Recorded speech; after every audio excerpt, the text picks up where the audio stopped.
അപ്പോൾ ഇത് വളരെ വിശിഷ്ടമായൊരു മരുന്നാണ്. ഇത് പൊതുജനങ്ങൾക്ക് ഏറ്റവും ഉപയോഗമുള്ള ഒരു മരുന്നാണിത്. അപ്പോൾ ഇത് രണ്ടും എന്താണെന്ന് ഞാൻ പറയാം. ഈ ബുക്കിനെ കുറിച്ചും ഒന്ന് പറയാം. സദ്ഗുരുവേ ശരണം. ബാലസർവാംഗം എന്ന അതിവിശിഷ്ടമായ ആയുർവേദ മരുന്ന്, ശാന്തിഗിരി ആശ്രമത്തിൻ്റെ പേറ്റന്റ് മെഡിസിനെ കുറിച്ച് ഞാനൊരു വീഡിയോ ഇട്ടിരുന്നു. അപ്പോൾ അത് ഫേസ്ബുക്കിൽ ഏകദേശം 1.5 ലക്ഷത്തോളം ആളുകൾ ഇത് കാണുകയും ഒരുപാട് പേരത് ഷെയർ ചെയ്യുകയൊക്കെ ചെയ്തിരുന്നു. ആ മരുന്ന് കഴിച്ച് അസുഖം എങ്ങനെ മാറി എന്നുള്ളതിനെക്കുറിച്ചുള്ള കമൻസ് ഒക്കെ നിങ്ങൾക്ക് ആ കമൻറ്റ് ബോക്സിൽ കാണാം. പക്ഷെ ചില ആൾക്കാർ അതിനകത്ത് വന്നിട്ട് ഇതിനെ കളിയാക്കുക. ഇപ്പം സലീം കുമാർ മരിച്ചപ്പോൾ ഒരു വൈദ്യനെ കണ്ടു, അങ്ങനെ ഛർദ്ദിച്ചു, അപ്പോൾ ആ കാര്യങ്ങളൊക്കെ പറഞ്ഞുകൊണ്ട് അതായത് ആയുർവേദം അല്ലെങ്കിൽ നമ്മുടെ ഹോളിസ്റ്റിക് മെഡിസിനെയൊക്കെ കളിയാക്കിക്കൊണ്ട് കമൻസ് ഒരുപാട് വന്നു. എന്നാൽ അതിനുള്ള നല്ല മറുപടി ആൾക്കാർ തന്നെ കൊടുത്തിട്ടുമുണ്ട് കേട്ടോ. അപ്പോൾ എന്തായാലും ആ ഒരു സാഹചര്യത്തിൽ ഞാൻ വിചാരിച്ചു ഒരു പുതിയ മരുന്നും കൂടെ ഒന്ന് പരിചയപ്പെടുത്തണം എന്ന്. ഇതിനിടയ്ക്ക് പെട്ടെന്ന് എനിക്ക് പനി വന്നു. അപ്പോൾ ഈ ഒരു 3-4 ദിവസം നല്ല പനിയായിരുന്നു. ആ പനിയായിരുന്ന സമയത്ത് ഞാൻ കഴിച്ച ഒരു മരുന്നാണിത് എൻ്റെ കയ്യിലിരിക്കുന്നത്. അപ്പോൾ ഇതെന്തായാലും നിങ്ങളെ പരിചയപ്പെടുത്തണമെന്ന് എനിക്ക് തോന്നി. അത്രയും ഗുണമുള്ള ഒരു മരുന്നാണിത്. അപ്പം അതിനെക്കുറിച്ചും പിന്നെ ഈ ഒരു ബുക്ക് കണ്ടോ, ഈ ഒരു ബുക്ക് നിങ്ങൾക്ക് എല്ലാവർക്കും കാണാമല്ലോ അല്ലേ. ഇത് ചരക പൈതൃകം ഡോക്ടർ MS വല്യത്താൻ എഴുതിയ ഗ്രന്ഥമാണ്. അതിനെക്കുറിച്ചും ഒന്ന് പറയണം എന്ന് എനിക്ക് തോന്നി. അതുമാത്രമല്ല ഒരു മരുന്നും കൂടെയുണ്ട്. ഇതും ഞാനിപ്പോൾ പനിയായിരുന്ന സമയത്ത് കഴിച്ച മരുന്നാണ്. അപ്പോൾ ഇതും വളരെ വിശിഷ്ടമായൊരു മരുന്നാണ്. ഇത് പൊതുജനങ്ങൾക്ക് ഏറ്റവും ഉപയോഗമുള്ള ഒരു മരുന്നാണിത്. അപ്പോൾ ഇത് രണ്ടും എന്താണെന്ന് ഞാൻ പറയാം. ഈ ബുക്കിനെ കുറിച്ചും ഒന്ന് പറയാം.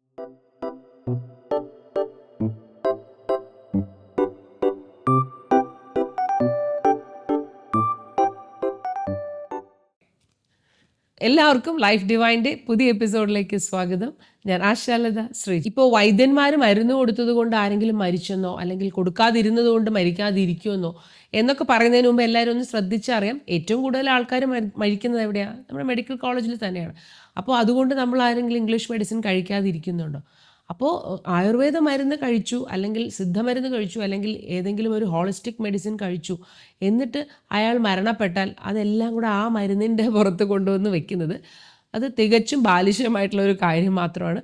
ചിന്തിക്കുന്ന ഏത് മനുഷ്യർക്കും അത് അറിയാൻ പറ്റും അല്ലേ. എല്ലാം ചികിത്സിച്ച് മടുക്കുമ്പോഴാണ് പലരും ആയുർവേദത്തിൽ എത്തുന്നത്. അതായത് എല്ലാത്തിൻ്റെ ഒരു ക്ലൈമാക്സ് എത്തുമ്പോഴാണ് അവിടെ എത്തുന്നത്. അപ്പോൾ അവിടെ എത്തിയിട്ട് പിന്നെ ആ മരുന്ന് കൊണ്ട് മരിച്ചു എന്നാണ് പറയുന്നത്. അതെങ്ങനെ ശരിയാവും? പിന്നെ ചികിത്സാ പിഴവെന്ന് പറയുന്നത് ഇന്ന് ഏറ്റവും കൂടുതൽ എവിടെയാണ് നടക്കുന്നത്? അപ്പോൾ അത്രയും ചികിത്സാ പിഴവൊന്നും വേറൊരു മേഖലയിലും ഇല്ലല്ലോ. അപ്പോൾ ഇതൊക്കെ പറയുമ്പോൾ എല്ലാവർക്കും മനസ്സിലാക്കാൻ കഴിയും. കുറച്ച് പേര് മാത്രമേ ഈ ഒട്ടകപക്ഷിയെ പോലെ അവരുടെ ലോകത്തിരിക്കുകയാണെന്ന് എനിക്ക് തോന്നുന്നത്. പിന്നെ ആയുർവേദം എന്ന് പറയുന്നത് ആയുസ്സിൻ്റെ വേദമാണ്. ഋഷിവര്യന്മാർ എഴുതിയ ഭാരതത്തിൻ്റെ പൈതൃകമാണിത്. ആയുർവേദത്തിലെ പല കാര്യങ്ങളും ശാസ്ത്രം വളരുന്നതിനനുസരിച്ച് അത് ഓരോന്നവർ കണ്ടുപിടിക്കുമായിരിക്കും. പിന്നെ ഇത് കണ്ടുപിടിച്ച ഋഷീശ്വരന്മാരെന്ന് പറഞ്ഞാൽ അത് അവർ സൂപ്പർ ഹ്യൂമൻസ് ആണ്. ഇപ്പോൾ AI തന്നെ എന്തൊക്കെ ചെയ്യുന്നത് നമ്മൾ കാണുന്നുണ്ട് അല്ലേ. അപ്പോൾ അതിനേക്കാളും ഒക്കെ എത്രയോ ഡെവലപ്ഡ് ആയിട്ടുള്ള മൈൻഡും സോളും ഒക്കെ ആയിട്ടുള്ള ഋഷീശ്വരന്മാർ അവർ ചെടികളോട് തന്നെ, അതായത് ഇപ്പം ചെടികൾ നമ്മൾ AI ജനറേറ്റഡ് ആയിട്ടുള്ള ഒരു ഫിലിം നിങ്ങൾ ചിന്തിച്ചു നോക്കൂ. അതിൻ്റെയൊക്കെ എത്രയോ വർഷങ്ങൾക്ക് മുൻപ് അങ്ങനെ ഒരു പ്രോസസ്സ് നടന്നിരുന്നു എന്നാണ് പറയുന്നത്. അതായത് ഒരു ചെടിയോട് തന്നെ ചെടിയുടെ പ്രകാശത്തിനോട് ചോദിക്കും ഇതെന്താണ് നിൻ്റെ പ്രോപ്പർട്ടീസ്. അപ്പോൾ ഇങ്ങനെ ഡയഗ്രാമിൽ വരുന്ന പോലെ ചെടിയിൽ നിന്ന് തന്നെ അതിൻ്റെ പ്രോപ്പർട്ടീസ് എന്താണെന്ന് പറഞ്ഞു കിട്ടുകയും അങ്ങനെ പ്രകൃതിയോട് തന്നെ ചോദിച്ചും പറഞ്ഞും എഴുതി വെച്ചിട്ടുള്ളതാണ് ആയുർവേദം എന്ന് പറയുന്നത്. അത് അല്പജ്ഞാനികൾ മാത്രമേ ആയുർവേദം കൊള്ളില്ല എന്ന് പറയുള്ളൂ. യഥാർത്ഥ ശാസ്ത്രജ്ഞന്മാരത് പറയില്ല കേട്ടോ. പക്ഷെ ശാസ്ത്രം എന്ന് പറഞ്ഞ് വേറെ എന്തൊക്കെയോ മനസ്സിലാക്കി പഠിച്ചിട്ട് അതൊരു ബിസിനസ്സായിട്ട് ചെയ്യുന്ന ആൾക്കാരായിരിക്കും ഇതിങ്ങനെ പറയുന്നത്. കാരണം അവർക്ക് വേറൊരു ഇൻറ്റൻഷൻ ഉണ്ടാവുമല്ലോ. അവരുടെ ആ ഒരു ബിസിനസ് പൊളിഞ്ഞു പോകാതിരിക്കാൻ അല്ലെങ്കിൽ ആ ബിസിനസ്സിന് കോട്ടം തട്ടാതിരിക്കാൻ മറ്റെല്ലാം മോശമാണെന്ന് പറയുന്ന ഒരു രീതി ഉണ്ടല്ലോ. അപ്പം അങ്ങനത്തെ ഒരു മാർക്കറ്റിംഗ് തന്ത്രമാണത്, അല്ലാതെ വേറെ കാര്യമൊന്നുമില്ല. ഏതായാലും നമ്മുടെ വൈദ്യന്മാരും ആയുർവേദ ഡോക്ടേഴ്സൊക്കെ തരുന്ന ഈ നല്ല പച്ചമരുന്നുകളും മറ്റു കാര്യങ്ങളൊക്കെ കഴിച്ചുകൊണ്ട് ഇവിടെ ആർക്കും ഒന്നും സംഭവിക്കത്തില്ല. കാരണം അതിനേക്കാൾ കൂടുതൽ വിഷം നമ്മൾ അല്ലാതെ വലിച്ച് കഴിക്കുന്നുണ്ട്. ശാന്തിഗിരി ആശ്രമത്തിലെ ആയുർവേദ ചികിത്സയെക്കുറിച്ചും മരുന്നിനെക്കുറിച്ചും പറയുകയാണെങ്കിൽ അത് നമ്മുടെ ഗുരു സ്ഥാപിച്ചതാണ്. അത് എത്രയോ വർഷങ്ങൾക്ക് മുൻപ് തുടങ്ങിയ ഒരു സംരംഭമാണ്. അത് കേരളത്തിൻ്റെ മുക്കിലും മൂലയിലും ഇന്ന് നിങ്ങൾക്ക് ശാന്തിഗിരി ആയുർവേദ വൈദ്യശാലകൾ കാണാം. ഗുജറാത്തിൽ അത് നമ്മുടെ ബഹുമാനപ്പെട്ട പ്രധാനമന്ത്രി നരേന്ദ്രമോദി അവിടെ സന്ദർശിക്കുകയും അതിൻ്റെ കാര്യങ്ങളൊക്കെ നിങ്ങൾ വായിച്ചു കാണും. ഇന്ത്യയിലെ പല സംസ്ഥാനങ്ങളിലും നമ്മുടെ ശാന്തിഗിരി ആയുർവേദ വൈദ്യശാലകളും ക്ലിനിക്കുകളും എത്രയോ വർഷങ്ങളായിട്ട് ഇത് പ്രവർത്തിച്ചു വരുന്നു. ഇന്ത്യയുടെ പ്രസിഡൻ്റ് ആയിരുന്ന മലയാളി, അതിനേക്കാൾ വലിയൊരു മലയാളിയെ നമുക്കിനി കാണിക്കേണ്ട കാര്യമില്ലല്ലോ. അദ്ദേഹം ശ്രീ KR നാരായണൻ അദ്ദേഹത്തിൻ്റെ വീട് ഗുരുവിന് സമർപ്പിക്കുകയാണ് ചെയ്തത്, ഉഴവൂർ. അത് ഇന്ന് ശാന്തിഗിരി ആയുർവേദ റിസർച്ച് സെൻ്ററാണ്, ഉഴവൂരിലെ ഗവേഷണ കേന്ദ്രമാണത്. അപ്പം അദ്ദേഹം ആയുർവേദ മരുന്നുകളാണ് കഴിച്ചിരുന്നത്. അദ്ദേഹം ഗുരുവിൻ്റെ ആശയങ്ങളൊക്കെ വായിച്ച് മനസ്സിലാക്കി. അദ്ദേഹം മരിക്കുന്നതിന് മുൻപ് ശ്രീമതി സോണിയാഗാന്ധിയോടും ബഹുമാനപ്പെട്ട ശ്രീ മൻമോഹൻ സിംഗ് അവർകളോടുമൊക്കെ തൻ്റെ മരണാനന്തര കർമ്മങ്ങൾ ശാന്തിഗിരി ആശ്രമത്തെ കൊണ്ട് ചെയ്യിക്കണമെന്ന് പറഞ്ഞതനുസരിച്ച് അദ്ദേഹം മരിച്ചതിന് ശേഷം അവിടെ നിന്ന് ഡൽഹിയിൽ നിന്ന് ഇവിടെ ശ്രീമതി സോണിയാഗാന്ധിയും ഡോക്ടർ മൻമോഹൻ സിംഗിൻ്റെയും ഒക്കെ നിർദ്ദേശമനുസരിച്ചും ഇവിടെ അറിയിപ്പ് കിട്ടുകയും ഇവിടുന്ന് അവിടെ ചെന്ന് ആ കർമ്മങ്ങളിൽ പങ്കെടുക്കുകയും ചെയ്ത കാര്യം നിങ്ങൾ അന്ന് TV-യിൽ കണ്ടു കാണും. ഇനി തമിഴ്നാട്ടിലെ നമ്മുടെ മുഖ്യമന്ത്രി ശ്രീ ജോസഫ് വിജയ്, നമ്മുടെ സൂപ്പർ സ്റ്റാർ വിജയുടെ പാരൻസ് നമ്മുടെ ശാന്തിഗിരിയുടെ ആയുർവേദ ഹോസ്പിറ്റലിൽ അഡ്മിറ്റായി അവരുടെ ചികിത്സ ഇവിടെ ചെയ്തിരുന്നു. അന്ന് വിജയ് അവരെ കാണാൻ ഇവിടെ വരികയും അവർ ഗുരുവിനെ കാണുകയും ഒക്കെ ചെയ്തിരുന്ന അനുഭവത്തെക്കുറിച്ച് ഞാൻ മറ്റൊരു വീഡിയോയിൽ പറഞ്ഞിട്ടുണ്ട്. അപ്പോൾ ഇത് ഒരുപാട് പേർക്ക്, എത്രയോ VIP-കൾക്കും എത്രയോ സാധാരണക്കാർക്കും ഈ മരുന്നിൻ്റെ ഫലം അത് കിട്ടിയിട്ടുള്ള ഒരു കാര്യമാണ്, എത്രയോ വർഷങ്ങളായിട്ട്. മാത്രമല്ല കേരളത്തിൻ്റെ സാമൂഹ്യ രാഷ്ട്രീയ രംഗത്തെ പ്രമുഖർക്കെല്ലാം ഒരുപാട് പേർക്ക് ഗുരു നേരിട്ട് തന്നെ മരുന്ന് കൊടുത്തയച്ചിരുന്നു. നമ്മുടെ ശ്രീ AK ആൻ്റണി, അദ്ദേഹം പലപ്പോഴും ഗുരു അദ്ദേഹത്തിന് മരുന്ന് കൊടുത്തയച്ച കാര്യം അദ്ദേഹം വളരെ സ്നേഹത്തോടെ അദ്ദേഹം അത് ഓർക്കുമായിരുന്നു. മരുന്നെന്ന് പറഞ്ഞാൽ അത് മരണത്തെ തടയാൻ വേണ്ടി ഉപയോഗിക്കുന്ന ചില ആഹാരമാണ്, അല്ലാതെ മരണമില്ലാതാക്കാൻ പറ്റില്ല.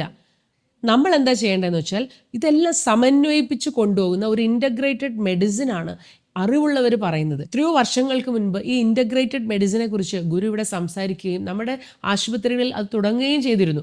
അലോപ്പതി, ആയുർവേദം, സിദ്ധം, ഹോമിയോ തുടങ്ങിയ ശാഖകളിലുള്ള എല്ലാ ഡോക്ടേഴ്സും ഒരുമിച്ചിരുന്ന് ഒരു പേഷ്യൻറ്റിനെ കാണുമ്പോൾ അവർക്ക് എന്താണ് ആ സമയത്ത് കൊടുക്കേണ്ടത് അതാണ് ചെയ്തിരുന്നത്. ഇപ്പോൾ അലോപ്പതിയാണ് ചെയ്യേണ്ടതെങ്കിൽ അത് ചെയ്യും, സർജറി ആണെങ്കിൽ അതല്ല അവർക്ക് ഹോമിയോ കൊണ്ട് മാറുമെങ്കിൽ അത്, സിദ്ധമാണ് ആവശ്യമെങ്കിൽ അത്, അങ്ങനെ ആയുർവേദമാണ് ആവശ്യമെങ്കിൽ അങ്ങനെ എന്താണോ ആവശ്യം അത് കണ്ട് ഈ ഡോക്ടേഴ്സ് എല്ലാവരും കൂടെ ഒരുമിച്ചിരുന്ന് ചർച്ച ചെയ്താണ് ചികിത്സിച്ചിരുന്നത്. ഇത്രയും കാര്യങ്ങൾ എനിക്ക് ഓർമ്മ വന്ന കാര്യങ്ങൾ ഇപ്പോൾ പറഞ്ഞതേ ഉള്ളൂ. ഇനി യഥാർത്ഥത്തിൽ അറിവുള്ള 2 വ്യക്തികൾ പറഞ്ഞത് കൂടെ ഞാൻ പറയാം, എന്നിട്ട് ഞാൻ മരുന്ന് കാണിക്കാം കേട്ടോ. ആദ്യത്തെ വ്യക്തി ഈ പുസ്തകം എഴുതിയ, ചരക പൈതൃകം എഴുതിയ ഡോക്ടർ MS വല്യത്താൻ. അദ്ദേഹം ആരാണെന്ന് ഞാനൊന്ന് പറയാം. ആയുർവേദത്തിൻ്റെ പിതാക്കന്മാരിൽ ഒരാളായിട്ടാണ് ചരകനെ കണക്കാക്കുന്നത് കേട്ടോ. ചരക സംഹിത എഴുതിയത് ചരകനാണ്. ആരാണ് doctor MS Valiathan? Doctor Marthandavarma Sankaran Valiathan. അദ്ദേഹം കാർഡിയാക് സർജൻ ആയിരുന്നു, സയൻറ്റിസ്റ്റ് ആയിരുന്നു, റിസർച്ചർ ആയിരുന്നു, കേരളത്തിൽ നിന്നുള്ള. അദ്ദേഹം founding director of the Sree Chitra Tirunal institute for medical sciences and technology, where he served for about 2 decades, 20 വർഷം. First vice chancellor of Manipal university, national research professor, government of India, eminent cardiac surgeon, medical scientist, educator and pioneer in ayurvedic biology. Underline ചെയ്യൂ, ayurvedic biology. ആയുർവേദത്തെക്കുറിച്ച് പഠിച്ച അദ്ദേഹം രചിച്ച ഗ്രന്ഥമാണ് legacy of Charaka, അതുപോലെ legacy of Sushruta, legacy of Vagbhata. ഇത് 3ഉം അദ്ദേഹം എഴുതിയതാണ്.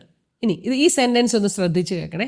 He combined modern medical research with the study of Ayurveda and authored influential works such as the legacy of Charaka, the legacy of Sushruta and the legacy of Vagbhata. അപ്പം അദ്ദേഹം എന്താ ചെയ്തത്? Modern medical റിസർച്ചും ആയുർവേദവും തമ്മിൽ അദ്ദേഹം സമന്വയിപ്പിച്ച് കൊണ്ടുപോകുന്ന ഒരു പഠനമാണ് അദ്ദേഹം നടത്തിയത്. ഏതായാലും ഒരു സന്തോഷമുള്ളത്, നമ്മുടെ ഇപ്പോഴത്തെ എല്ലാവരുടെയും പ്രിയപ്പെട്ട നമ്മുടെ ബഹുമാനപ്പെട്ട മുഖ്യമന്ത്രി ശ്രീ VD സതീശൻ തന്നെ ഇപ്പോൾ കഴിഞ്ഞ ദിവസം പറയുകയുണ്ടായി, ഹോളിസ്റ്റിക് മെഡിസിൻ ആണ് നമുക്ക് വേണ്ടത്, ആയുർവേദവും അലോപ്പതിയും ഇൻ്റഗ്രേറ്റ് ചെയ്തുകൊണ്ടുള്ള ഒരു ട്രീറ്റ്മെൻറ്റ് നമുക്ക് കൊടുക്കണം എന്ന് അദ്ദേഹം തന്നെ പറയുകയുണ്ടായി. പിന്നെ ഡോക്ടർ MS വല്യത്താൻ എന്ന് പറയുന്നത് 1990 പത്മഭൂഷണും 2005 പത്മവിഭൂഷണും നേടിയ മലയാളിയാണ്. ആയുർവേദത്തിനെ കുറിച്ച് ഇതിന് വലിയൊരു സർട്ടിഫിക്കറ്റ് ഇനി ആയുർവേദത്തിന് മലയാളിയായ ഒരാളിൽ നിന്ന് കിട്ടാനുണ്ടോ? ഇതിനേക്കാളും വലിയൊരു സർട്ടിഫിക്കറ്റ് ഇനി നമുക്ക് വേണോ? ഇനി കഴിഞ്ഞില്ല, ഇനി ഒരാളും കൂടെയുണ്ട്. അടുത്തത് doctor BM Hegde. Dr. BM Hegde is a renowned Indian cardiologist, educator, author and former Vice Chancellor of the Manipal Academy of Higher Education. He received the Padma Bhushan 2010 and Padma Vibhushan 2021. He is well known for advocating a holistic approach to health and for criticizing excessive dependence on drugs, tests and procedures in modern medicine. Underline. Oxford യൂണിവേഴ്സിറ്റിയിലെ visiting professor, ലോകം മുഴുവനും പല പ്രശസ്തമായ യൂണിവേഴ്സിറ്റികളിലെയും visiting പ്രൊഫസറാണ് അദ്ദേഹം. അമിതമായ മരുന്നുകളെ ആശ്രയിക്കുക, ഇതിനെല്ലാം അദ്ദേഹം എതിരായിരുന്നു. He has been a strong supporter of Ayurveda. അദ്ദേഹം ശാന്തിഗിരി ആശ്രമത്തിൻ്റെ പരിപാടികളിൽ പങ്കെടുക്കുകയും ഇവിടെ പ്രസംഗിക്കുകയും ഒക്കെ ചെയ്തിട്ടുള്ള ഒരു വ്യക്തി കൂടിയാണ്. അദ്ദേഹം പറഞ്ഞത് ആരോഗ്യം എന്ന് പറയുന്നത് സമഗ്രമായി കണക്കാക്കപ്പെടണം. Body, mind, lifestyle and environment together. ബോഡിയും മൈൻഡും ലൈഫ് സ്റ്റൈലും എൻവയൺമെൻറ്റും ഒരുപോലെ പരിഗണിച്ചുകൊണ്ട് വേണം ചികിത്സിക്കാൻ എന്നാണ് അദ്ദേഹം പറഞ്ഞത്. അദ്ദേഹത്തിൻ്റെ മറ്റൊരു കാഴ്ചപ്പാട്, modern medicine is highly effective for emergencies, intensive care and surgery. ഇവിടെയാണ് മോഡേൺ മെഡിസിൻ്റെ ആവശ്യം. While Ayurveda has strengths in lifestyle management and chronic diseases. എമർജൻസിക്കും ഇൻറ്റൻസീവ് കെയറിനും സർജറിക്കും നമുക്ക് മോഡേൺ മെഡിസിൻ തന്നെ വേണം. എന്നാൽ ആയുർവേദമാകട്ടെ നമ്മുടെ ലൈഫ് സ്റ്റൈൽ മാനേജ്മെൻറ്റിനും മറ്റ് ക്രോണിക് ആയിട്ടുള്ള ഡിസീസുകൾക്കും ഏറ്റവും നല്ല ചികിത്സയാണ് നൽകുന്നത്. ആയുർവേദം മാത്രമല്ല, സിദ്ധയെക്കുറിച്ച് ലോകം ഇനി അറിയാൻ പോകുന്നേ ഉള്ളൂ. അത്രയും സൂപ്പർ മെഡിസിനുള്ള ഒരു കാര്യമാണ് സിദ്ധ എന്ന് പറയുന്നത്. അദ്ദേഹവും ഡോക്ടർ വല്യത്താനും ഒക്കെ ഇൻ്റഗ്രേറ്റഡ് മെഡിസിൻ അതിനെക്കുറിച്ച് പറഞ്ഞിട്ടുള്ളവരാണ്. അതാണ് ഇവിടെ വരേണ്ടതെന്ന് പറഞ്ഞിട്ടുള്ളവരാണ്. മറ്റൊരു കാര്യം ഞാൻ നേരത്തെ സൂചിപ്പിച്ചു, ഡോക്ടർ MS വല്യത്താൻ അദ്ദേഹം പറഞ്ഞത് ആയുർവേദിക് ബയോളജിയെക്കുറിച്ച്. അതെന്താണെന്ന് വെച്ചാൽ which attempts to explore Ayurvedic concepts using modern scientific methods ഉപയോഗിച്ച് ആയുർവേദ കോൺസെപ്റ്റ്സിനെ കുറിച്ച് പഠിക്കണം എന്നാണ് അദ്ദേഹം പറഞ്ഞത്. അതുകൊണ്ട് ആയുർവേദത്തെയും വൈദ്യന്മാരെയൊക്കെ കളിയാക്കുന്നതിന് മുൻപ് ഒന്ന് ചിന്തിക്കുന്നത് നന്നായിരിക്കും. ഇനി ഞാൻ ആ മരുന്നിനെ കുറിച്ച് പറയാം. പിന്നെ മറ്റൊരു കമൻ്റ് എന്നറിയോ, ചേച്ചിയുടെ കുട്ടിക്കാലത്ത് ചേച്ചി കഴിച്ച മരുന്ന് ചേച്ചിയുടെ മോൻ ഇപ്പം കഴിച്ചു, മോൻ അതിനകത്ത് പരസ്യം, അപ്പോൾ ഇനി ഭർത്താവ് ഡോക്ടറും ആയിരിക്കും, വെറുതെ ഇരിക്കും ചേച്ചി എന്നൊക്കെ പറഞ്ഞു. അപ്പോൾ എന്താ നിങ്ങൾ ഉദ്ദേശിക്കുന്നത്? ഇന്നലെ ഉണ്ടാക്കിയൊരു മരുന്നല്ല ഇത് അത്രയും പഴക്കമുള്ള മരുന്നാണ്. എൻ്റെ മോൻ വന്ന ആ ഒരു സമയത്ത് അതിന് കവറും പരസ്യവും ഒക്കെ കൊടുത്ത് തുടങ്ങി എന്ന് മാത്രം. ഇത് പണ്ടും ഉണ്ടായിരുന്നു ഈ മരുന്ന്. ഈ മരുന്ന് കണ്ടോ, ഇത് നിസ്സാരക്കാരനല്ല കേട്ടോ. എൻ്റെ പേര് തന്നെ നിലവേമ്പ് കുടിനീർ ചൂർണം എന്നാണ്. ഇത് സിദ്ധ മെഡിസിനാണ് കേട്ടോ. ഇങ്ങനെ ഇരിക്കുന്ന ഒരു ബോട്ടിലാണെങ്കിലും ഇദ്ദേഹത്തിൻ്റെ പ്രാധാന്യം മനസ്സിലാക്കണമെങ്കിൽ ഇത് കേട്ടോളൂ. Nilavembu Kudineer was officially included in the ministry of AYUSH guidelines for managing COVID-19. Okay, അപ്പോൾ ആയുഷ് മന്ത്രാലയം ഇറക്കിയ ആ ലിസ്റ്റിൽ നമ്മുടെ ഈ കുഞ്ഞനും ഉണ്ട്. അപ്പോൾ ഇത് പണ്ട് മുതലേ ശാന്തിഗിരിയിലെ മെഡിസിനാണ്. പാൻഡമിക് സമയത്ത് പ്രത്യേകിച്ച് തമിഴ്നാട്ടിൽ ഏറ്റവും ചിലവായ ഒരു മരുന്നാണിത്. ഇമ്മ്യൂണിറ്റി ബൂസ്റ്റിങ്ങിന് വേണ്ടി it was widely distributed as a measure to boost general immunity among the public and healthcare workers. The Ayush guidelines recommended it for managing specific mild to moderate symptoms, particularly high fever and body aches, owing to its fever-reducing and antiviral properties. അപ്പോൾ ഇത് പനിക്ക് ബെസ്റ്റാണ്. പനി എല്ലാവരും ഇത് preventive മെഡിസിനായിട്ട് ഒരാൾക്ക് പനി വന്നാൽ ഈ ചോറിനായിട്ട് വെള്ളം തിളപ്പിച്ച് ആ വീട്ടിലുള്ള എല്ലാവരും കുടിച്ചാൽ അതൊരു ഉഗ്രൻ പ്രിവെൻഷനാണ്. ഇനി it was typically prescribed as an integrated or complementary therapy alongside standard allopathic care and another popular Siddha medicine Kabasura Kudineer. While it was an official part of the Ayush protocol for prevention and mild symptom management, it was not recommended as a standalone cure for severe COVID-19 infection. ഇത് COVID-19 മരുന്നെന്നല്ല ഞാൻ പറഞ്ഞത്, ഇതൊരു preventive medicine എന്നുള്ള രീതിയിൽ COVID-19 കാലഘട്ടത്ത് ഉപയോഗിക്കാൻ വേണ്ടി ആയുഷ് മന്ത്രാലയം ശുപാർശ ചെയ്ത ഒരു മരുന്നാണിത്. അതാണ് പറഞ്ഞത്. ഇതിൻ്റെ ടേസ്റ്റ് എന്ന് പറഞ്ഞാൽ ഒരു വൈറസും പിന്നെ അവിടെ ഇരിക്കില്ല, അത് ഉറപ്പ്. അത്ര കയ്പാണ്. ഇതങ്ങോട്ട് വെള്ളത്തിൽ തിളപ്പിച്ച് കുടിച്ചു കഴിഞ്ഞാൽ. ഇനി മറ്റൊരു കിടിലം മരുന്ന്, ഇപ്പം കുപ്പി മാത്രമേ ഉള്ളൂ, കാരണം ഇത് ഞാൻ മുഴുവൻ കുടിച്ചു. ഇത് നമ്മുടെ ശാന്തിഗിരിയുടെ സ്വന്തം ഒരു കൂട്ടാണ്. ഇതൊരു മരുന്ന്, ഒറ്റ മരുന്നെന്നല്ല, ഇതൊരു കൂട്ടാണ്. ഇതിൻ്റെ പേരാണ് പനി മിക്ചർ. ഇവിടെ നമ്മൾ പറയില്ലേ പനി മിക്ചർ എന്ന് പറയും, അപ്പം ഞാൻ പറയും പനി മിക്സ്ചർ. അപ്പോൾ എൻ്റെ അടുത്ത് പറയും അല്ല അത്രയും വേണ്ട, പനി മിക്ചർ. അതാണ് നമ്മൾ അംഗീകരിച്ചു പോയി. മിക്ചർ എന്ന് പറയുന്ന വേർഡ് ആക്ച്വലി പനിക്ക് വേണ്ടി പല പല മരുന്നുകൾ ചേർത്തുണ്ടാക്കുന്ന ഒരു മിക്സ്ചറാണ് നമ്മൾ പറഞ്ഞ് പനി മിക്ചർ എന്ന് പറയുന്നത് കേട്ടോ. അപ്പോൾ പനിക്ക് ഏറ്റവും ബെസ്റ്റായിട്ടുള്ള ഒരു മരുന്നാണിത്. പനി എന്ന് കേൾക്കുമ്പോൾ തന്നെ ഇത് വാങ്ങിച്ചൊക്കെ കഴിക്കാൻ തുടങ്ങും.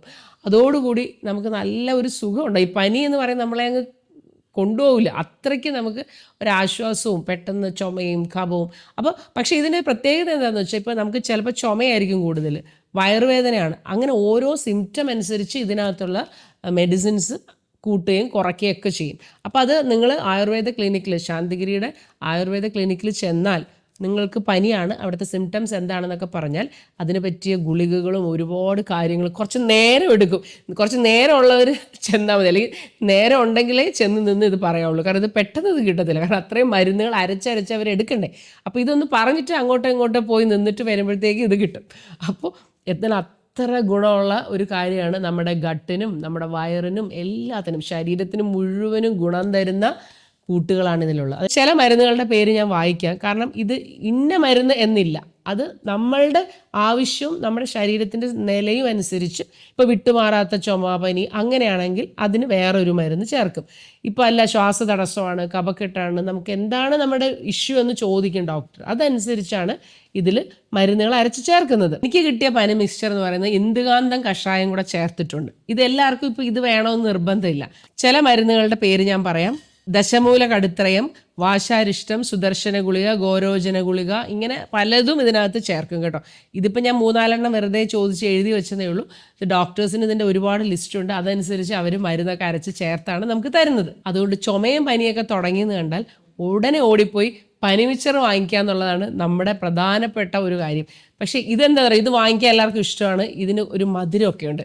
മറ്റേത് കുറച്ച് ഭയങ്കര കയ്പായതുകൊണ്ട് എല്ലാവർക്കും കുടിക്കാൻ മടിയാണ്. പക്ഷേ ഏറ്റവും ബെസ്റ്റ് വരുന്നതാണ് ഇത് നിലവേമ്പ്. ഇത് നമുക്ക് രുചിയും കൂടെ ഉണ്ട്, ബാക്കി പല കാര്യങ്ങൾക്കും ഇത് ഉപയോഗമുണ്ട്. അതുകൊണ്ട് പനിയൊക്കെ വരികയാണെങ്കിൽ ഇത് ഓടിപ്പോയി വാങ്ങിച്ചോളൂ. ഈ 2 മരുന്നും ഇത് വീട്ടിൽ സ്റ്റോക്ക് വെച്ചാൽ മതി. എപ്പോഴെങ്കിലും ചുമയും തുമ്മലൊക്കെ കാണുമ്പോൾ ഇതുകൊണ്ട് കഷായം ഇട്ടങ്ങ് കുടിക്കുക. ഇമ്മ്യൂണിറ്റിക്ക് നല്ലതാണല്ലോ. പിന്നെ ഇത് ശാന്തിഗിരിയുടെ പേറ്റന്റ് മെഡിസിൻ ആണ് കേട്ടോ. ഏതായാലും നിങ്ങൾക്ക് ഉപയോഗമുള്ള ഇങ്ങനെയുള്ള മരുന്നുകളെ കുറിച്ച് ഞാൻ എന്തായാലും ഉടനെ വീഡിയോസ് ഇടാം കേട്ടോ. അപ്പോൾ എല്ലാവരും ഒന്ന് കമൻറ്റ് ചെയ്യണം. പിന്നെ സബ്സ്ക്രൈബ് ചെയ്യാത്തവരുണ്ടെങ്കിൽ ഒന്ന് സബ്സ്ക്രൈബ് ചെയ്യുക. പിന്നെ ലൈക്ക് ചെയ്യാൻ മറക്കേ ചെയ്യരുത്. Please do like. ഇത് നിങ്ങൾക്ക് ഇഷ്ടപ്പെട്ടിട്ടുണ്ട്, നിങ്ങൾക്ക് ഇത് ഉപയോഗപ്പെട്ടിട്ടുണ്ട് എന്ന് തോന്നുന്നെങ്കിൽ ഒന്ന് ലൈക്ക് ചെയ്യാൻ മറക്കരുത്. അപ്പോൾ മറ്റൊരു നല്ല വീഡിയോ ആയിട്ട് നമുക്ക് ഉടൻ തന്നെ കാണാം. സദ്ഗുരു ഈശ്വരൻ.